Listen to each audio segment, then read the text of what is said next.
videos of videos since I've been here.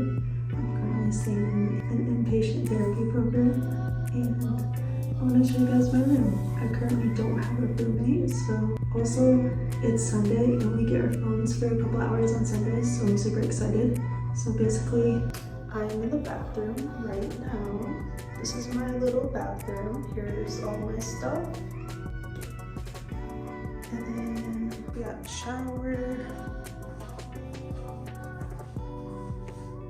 There's not much to it, but yeah, here's my bathroom. I have a bunch of stuff on my bed, but here's my bed. And then I have a sleeping disorder, so I have to have my CPAP machine. And then I kind of threw all my bags right there because they told us we need to clean our room. And then I don't have a roommate yet, but this is a little area, so it's super cute. And then I don't know if you can see this there's little paintings on the walls. This one says Big Bend, which is a national park in Texas that I want to visit. So yeah, there's my room. And then there's also this one too. It's just a little Texas painting. And I love this little area. It says one day at a time, and then it has a little plant, and it's a little desk that I can write on and stuff.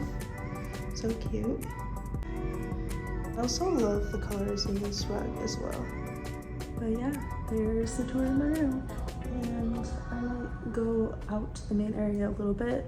We just can't have anyone else in our videos because of HIPAA, so that's just kind of the rules with that. But yeah, it's going pretty well. Every day we have like different groups that we have to go to, and during the week we have like group therapy with our therapist, which I love my therapist, but they're not here on the weekends, so that sucks because on the weekends we just kind of have to like watch movies and stuff like that, which we don't get to pick the movies, so it's just kind of I cannot sit still very well during movies, so I feel bad. But like I brought my book and I was like reading my book during the movie.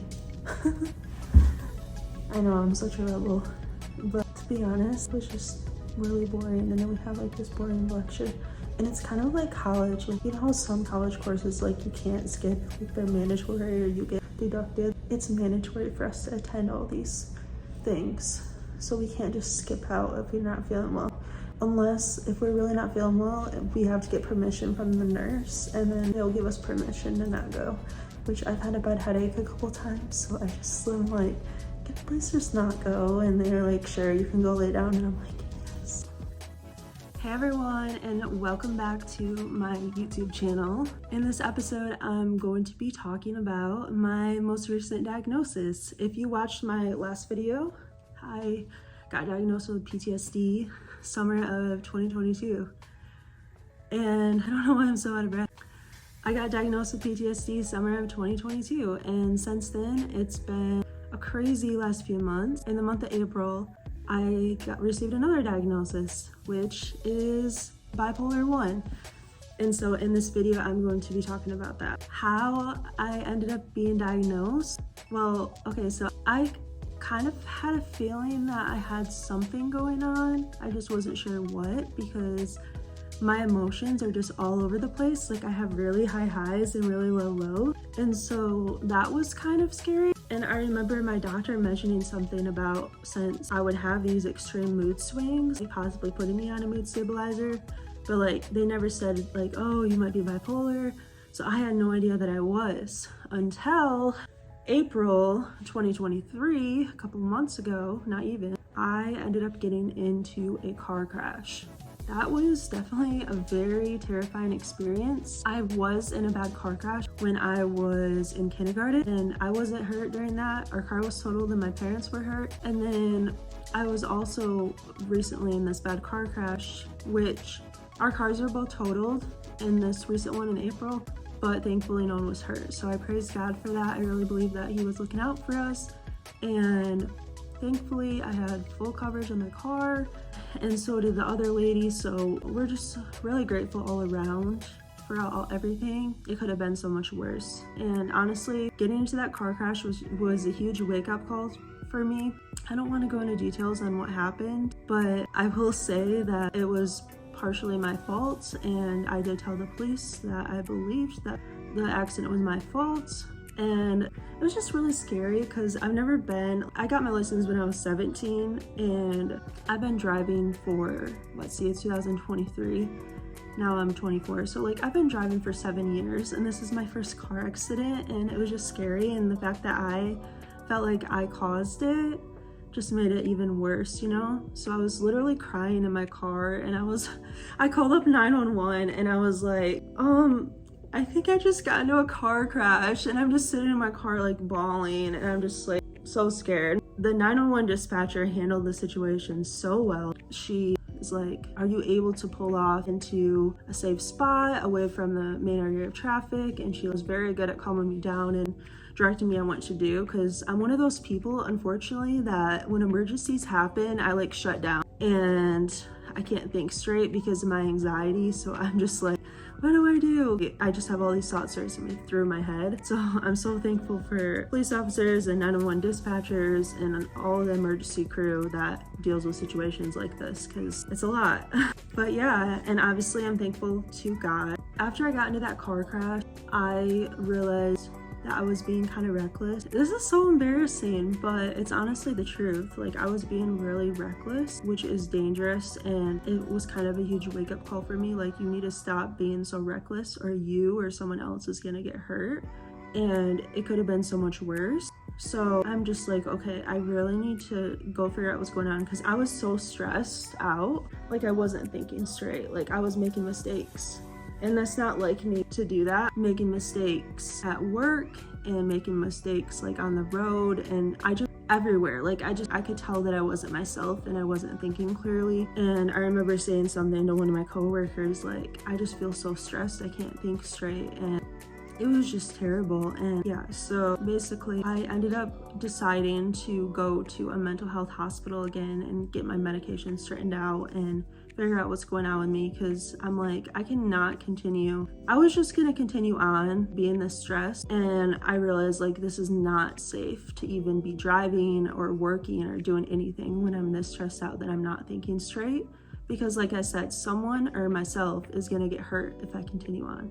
So that is the reason why I decided to go back to the mental hospital. Once I got to the hospital, I met with a psychiatrist every day, and they asked me a bunch of questions, and they were able to diagnose me with bipolar 1, which was a huge shock for me, because I thought like if anything I'd probably have bipolar 2, but like I guess I'm not a psychiatrist. They are. The psychiatrist that I saw before I went to the hospital was mentioning bipolar also. So the fact that 2 psychiatrists said that, because they had me fill out some questionnaire thing and I scored really high on it.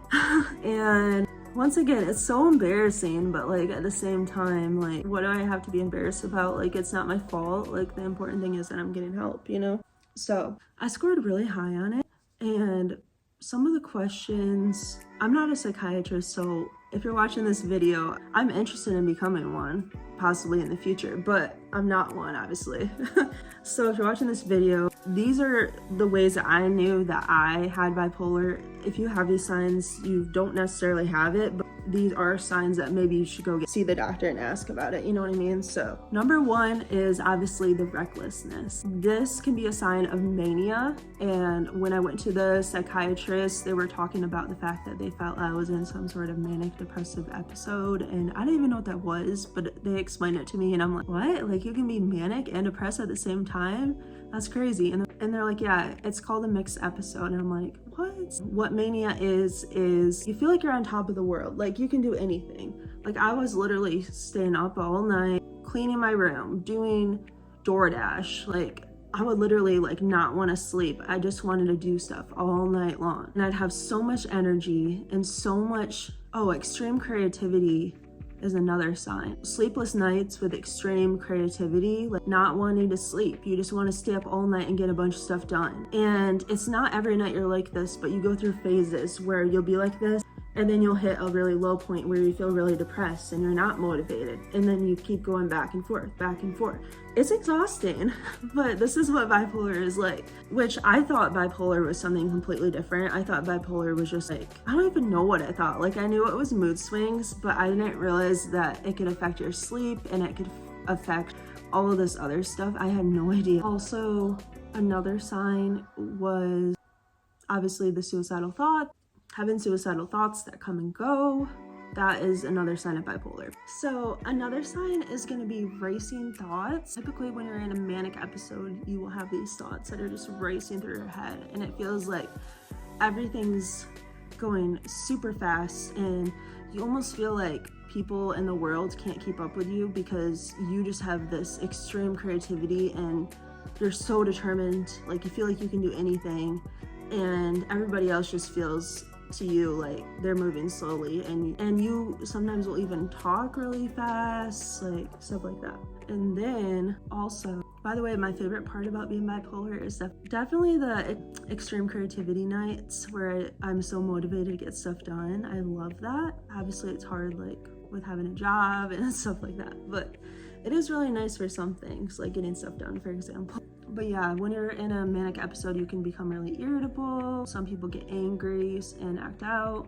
I am not aggressive at all, and I do get irritable sometimes, but I don't consider myself to be aggressive or anything like that. When you're in a depressive mode, you just want to sleep all the time. It's hard to get out of bed. It's hard to have energy. You might not feel like you have as much creativity. Also, self-esteem is a huge one too. So with bipolar, your self-esteem goes from extreme highs to extreme lows. And I always wonder like, if this was normal or not. And I guess it's not. But basically, when I'm in a manic episode, I guess what they would consider manic, I have really high self-esteem. And then like when I'm in a depressive episode, my self-esteem is really low. So it goes from extreme high to extreme low. It's just crazy. And then obviously when you have the low thoughts or the low self-esteem, then it can cause like the suicidal, self-harm, those kind of thoughts. But yeah, this is just a little bit of my story of how I found out that I had bipolar. I hope that I can encourage anyone who's going through something similar and let you know that you're not alone and there is help. My doctors are putting me on mood stabilizers, and so far they're really helping me. I'm extremely grateful because as much as this diagnosis, like I don't want to have bipolar, as much as it sucks, I'm so grateful that we have medications and different things that can help with it nowadays. And mood stabilizers are a miracle, seriously. I have noticed a huge difference in my mood since starting mood stabilizers. Basically, my doctors want to try to take me off, or like maybe not completely off, but take me off of some of my antidepressants and put me on these mood stabilizers instead. So I'm currently on 2 mood stabilizers, and then I was on 3 antidepressants, but I'm down to only 2 now.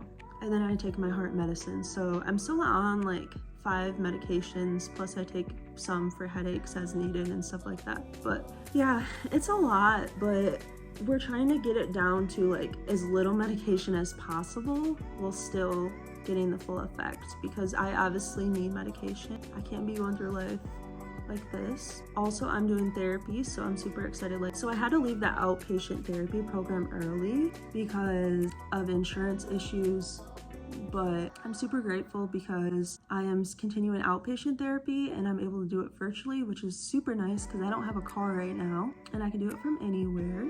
And I'm doing it 3 days a week for 3 hours. So I'm doing that, and then I'm still seeing psychiatrists virtually right now, and I'm praying they can get this all straightened out soon because I'm just ready to like move on with my life, but I know it takes time, so.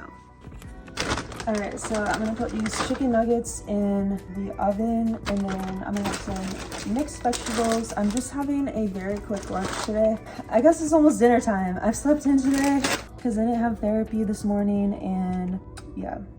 Also, I am currently taking a break from work because I'm going to be moving to Michigan temporarily for, I don't even know how long, but it's gonna be at least the summer. So I'm super excited. I'm moving in with my best friend. We're gonna have so much fun. All right, everyone, so today was a super long day of packing. I got a lot done, but I feel like I really didn't do that much at the same time. I have a lot to do yet. I wanted to show you guys a little bit of my chaos going on in my room right now. So I have a lot more to do yet, but stay tuned for part 2 of my packing. That'll probably be in my next video, and also I'm going to be going on the airplane, so I'm super excited. Next video is going to be really cool and fun. I'm excited. My sister's dog always wants to sleep in my bed, but I just have like stuff piled literally everywhere.